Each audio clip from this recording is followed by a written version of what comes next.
పాదయాత్ర చేస్తే ముఖ్యమంత్రి అవుతారంటే 2 సార్లు వైఎస్ షర్మిల గారు ముఖ్యమంత్రి అయి ఉండాలి, తెలంగాణకు ముఖ్యమంత్రి అయి ఉండాలి, ఇటు ఆంధ్రప్రదేశ్కు ముఖ్యమంత్రి అయి ఉండాలి. పాదయాత్ర చేసిన వాళ్ళంతా ముఖ్యమంత్రి అవుతారు అనేది అపోహ. అందుకు ప్రత్యక్ష ఉదాహరణే మన షర్మిల గారు.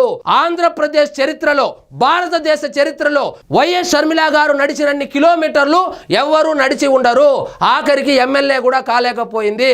సో పాదయాత్ర చేస్తే ముఖ్యమంత్రి అవుతారు, తీర్థయాత్రలు చేస్తే ప్రధానమంత్రి అవుతారు అనేది కేవలము అపోహ మాత్రమే.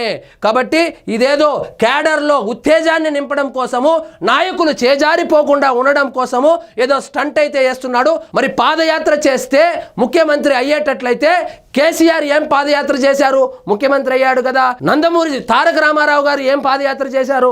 ముఖ్యమంత్రి అయ్యారు కదా. అదేవిధంగా నరేంద్ర మోడీ గారు ఏం పాదయాత్ర చేశారని ముఖ్యమంత్రి అయ్యారు, అదేవిధంగా ప్రధానమంత్రి కూడా అయ్యారు. సో పాదయాత్ర అనేది కేవలం ఒక పబ్లిసిటీ స్టంట్ మాత్రమే.